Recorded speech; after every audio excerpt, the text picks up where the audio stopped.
I am here because I'm going to share with you some tips that I think might benefit new players. I've been there and this is just my personal experience. It's not everything that could possibly be useful for a new player. I can't cover everything, but these are 10 things that I do think will help. Enshrouded is honestly a really charming and unique survival crafter with a lot more emphasis on the crafting than the surviving part, which is fine by me. The main threat from your survival comes in the form of creatures around the map and the stamina.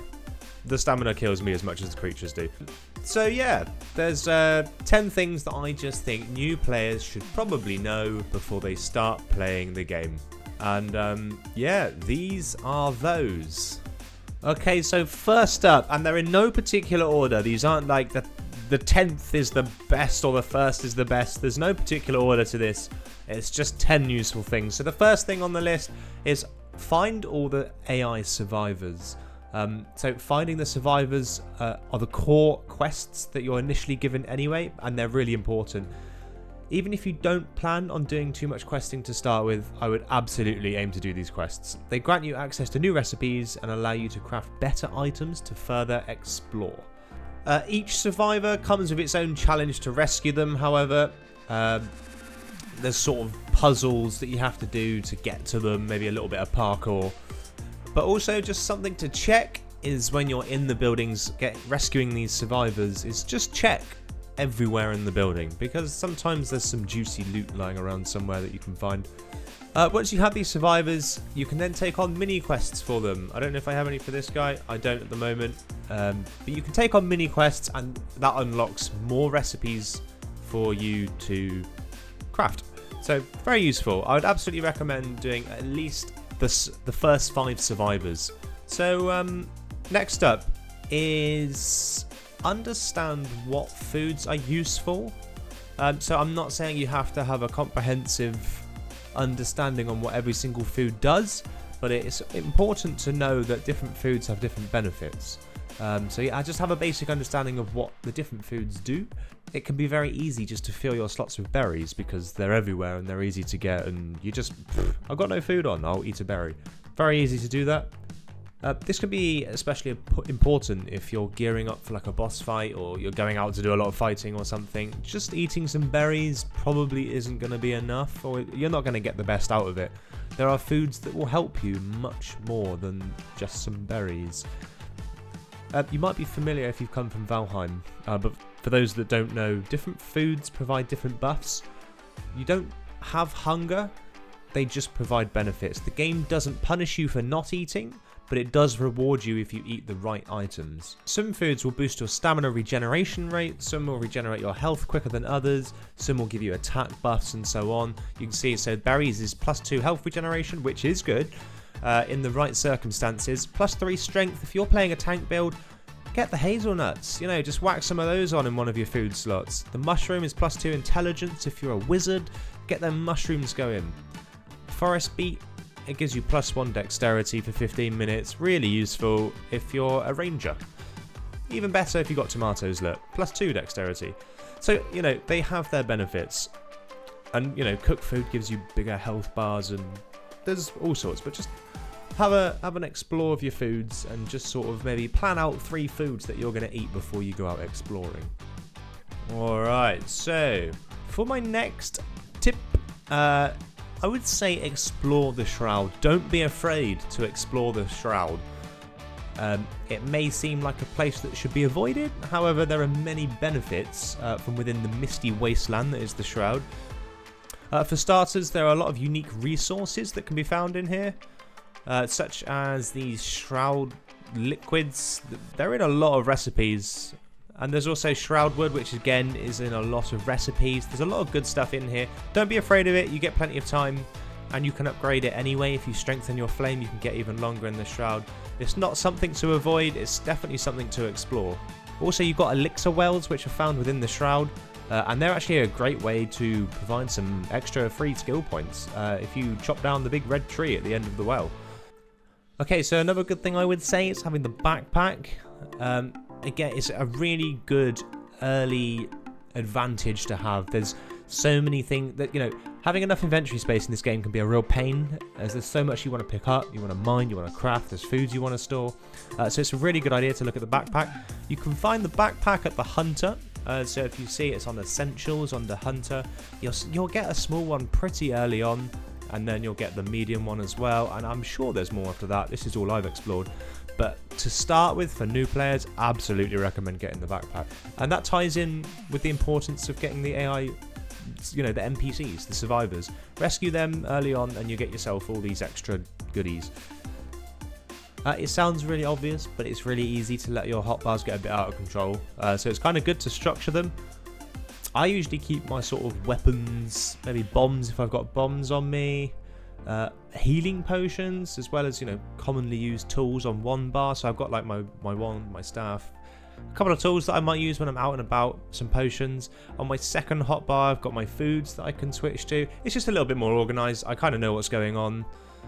I just think it's a good thing to do early on because it can get a bit chaotic with all the different items. It's just something to bear in mind. Alright, so the next one on my list is stamina. Stamina is everywhere in this game. It's everything you do, whether it's on a glider, whether you're running down a path, blocking, attacking, rolling, or even using your grappling hook. It's used all the time, and so managing it can become a little bit of a pain sometimes.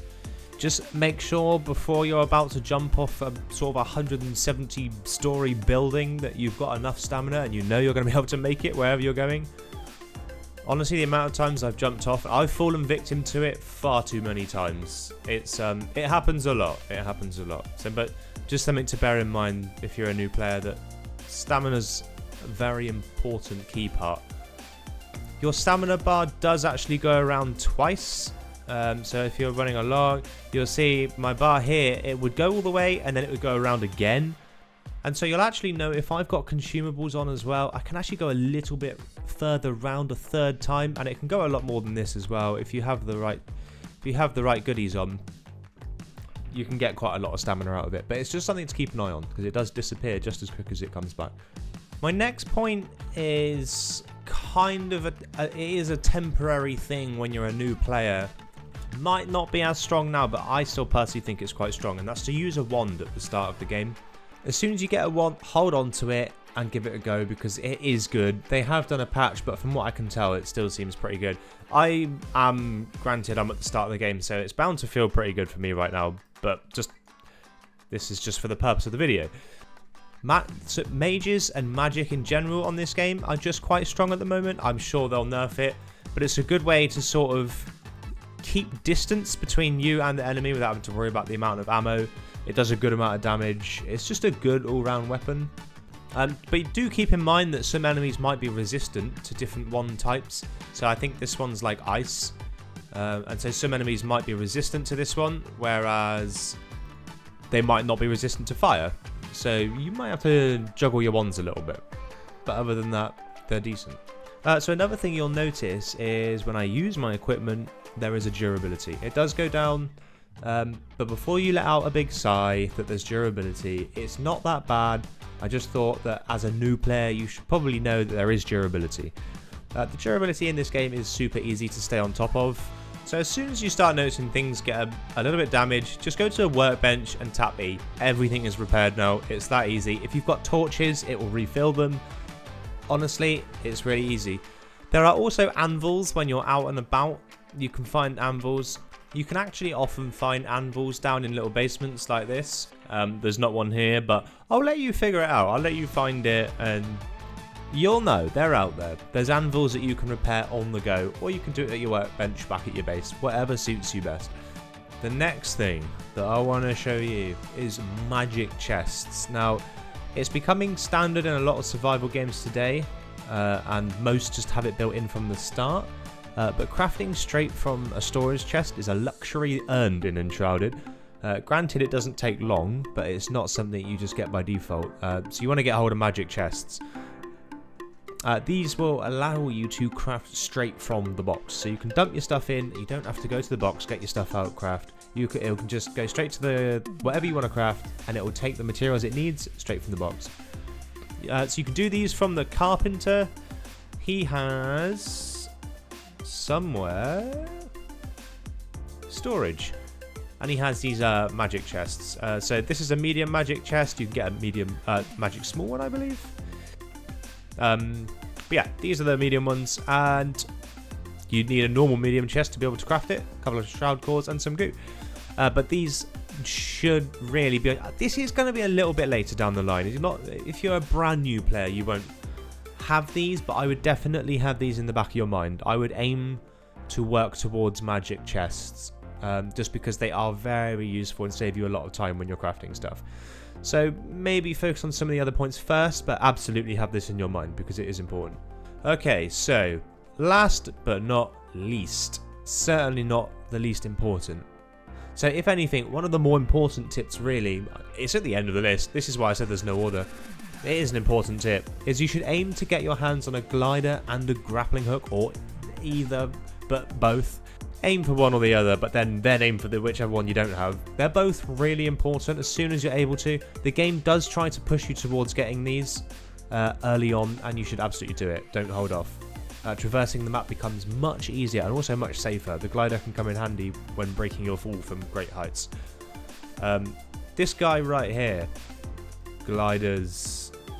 At the moment, this is the next one up from the basic one you get. Doesn't matter, just get the basic one and get going. Same with the grappling hook. The game wants you to use this pretty early on. In fact, there's a little area over here. So yeah, quite near the starting area when you get here. It even has this little thing here for you to practice on because it wants you to do it early on. So as you can see, again, this is where stamina comes into it. It takes stamina, so if I run out of stamina halfway across, I'm just going to fall. And same with climbing. Look, climbing uses stamina. It's all important to know. So yeah, that sees out my sort of 10 tips for new players. Obviously, there's going to be plenty more stuff you should probably do, but this for me, I felt was important, and so I'm sharing it with you guys. If any of the tips have helped you in any way, just click the like button, maybe even subscribe if you're feeling kind. Either way, I appreciate you being here watching my video, and if you want to see my Enchanted Forest Grove build, which is this one here, starts in the cave, goes out into a little bit of a sort of forest village. Again, I'm still kind of working on it, it's in early days, but yeah, if you want to know how that was built, let me know, because I do have a recording and I can put a time lapse up, but there's a little showcase of it already on the channel. If you want to see some build tips and tricks, let me know as well. So that's all for today. Thanks for watching, guys.